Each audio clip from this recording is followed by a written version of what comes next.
So while that glue's setting up, I've got to replace these shingles. They took a hit as well.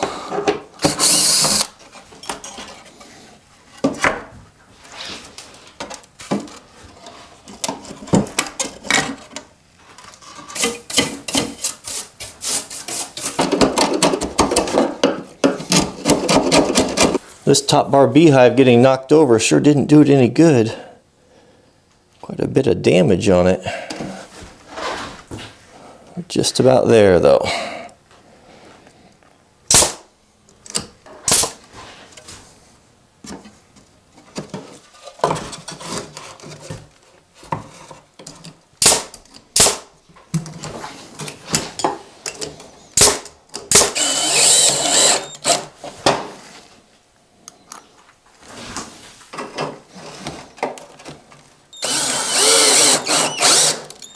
So with the glue pretty well set up, we can put the piano hinge on.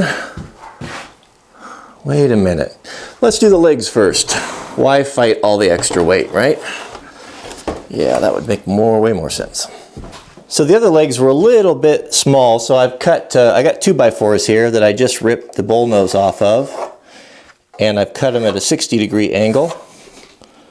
So it'll have a nice wide footprint and will not fall over in a wind. Put plenty of glue on here.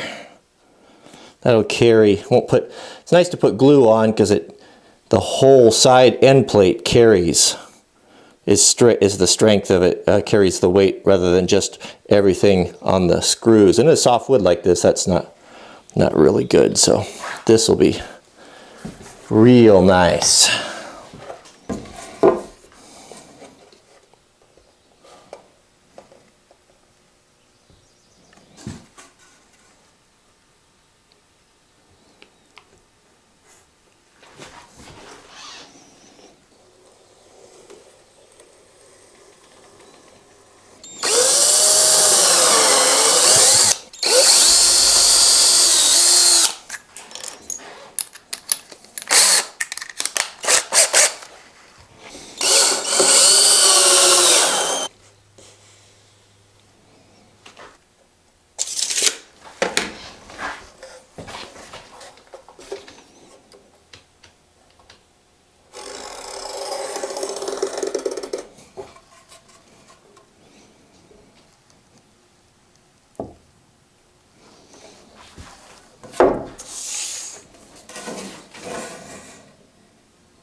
I'm afraid I may have just made a big mistake. I may have built this thing so big I don't know that I can get it out of here.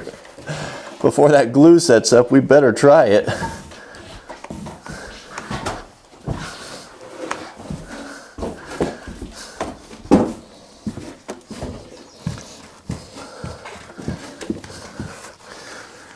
All right, it's gonna go. Nothing to worry about.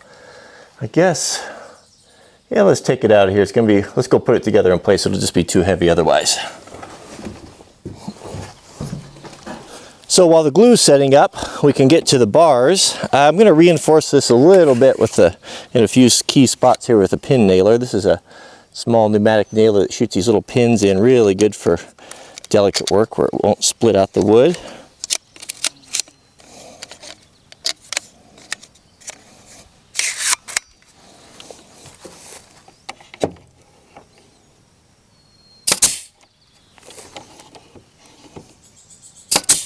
So if you have an interest in getting into bees or having bees in your garden, I've got a multi-part series on how to build this hive, top bar hive. You can do it with just some scraps. I didn't have hardly any money into it.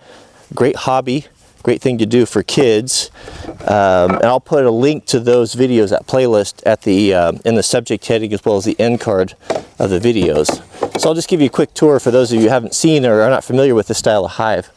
So this style here is called a top bar hive, and the reason why is you have these bars where the bees start building their combs on top of this here. Where are you there? There we go. And those all lay in there. Then you can add and subtract different ones. You know, when bees start out, you don't want to give them too much area. You kind of cordon them off to a smaller section, and then you can add as they increase their comb. So here's the front where they'll come in, and you can block these holes off. You only want one way in for the bees, that way they can defend themselves against predators. Other yellow jackets and ants and things will try to come in, and then the warrior bees will keep the hive secure. So I've got a screen right there. You can see screen under there that I can add or take away this bottom section. Just a little, it snaps on there depending on the heat. I really don't know if I should just leave it on or what. I don't know about that. I'll have to do some more reading on it. 60-degree legs, those are not going to get blown over in the wind. Much better. You know what they say, if you don't have time to see, if you don't, how is it? You don't have time to do it right. You don't have time to do it twice.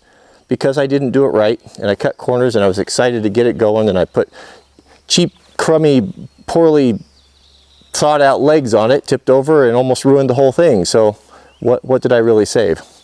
One thing that I did do, which I would really recommend you do, is put a glass in it. This has got a viewing glass.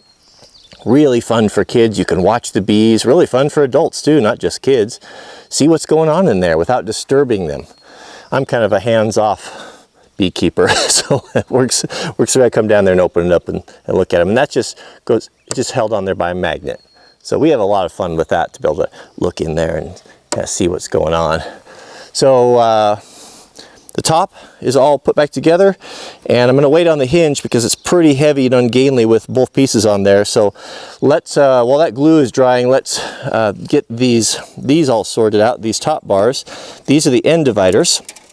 These, so when we start our bees, I don't know how big the packet's going to be, but we'll just put these dividers each side of the window and just give them only half the size of the hive, and then we can increase that by adding the bars.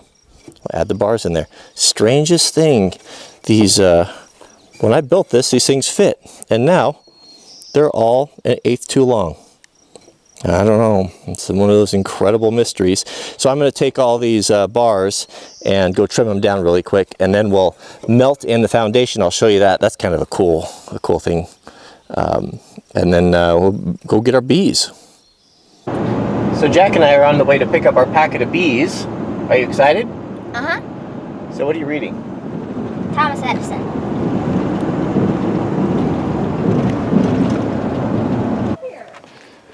Ooh, there they are.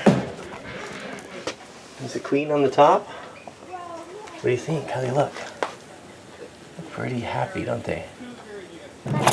So it's your very favorite thing to be inside of a cab, confined in a cab of a car with 7 pounds of bees, right? Well, I don't have my EpiPen. It's in my car, so maybe you want to drop me off over there, huh? Hey, can I brag on you a little bit? You may not.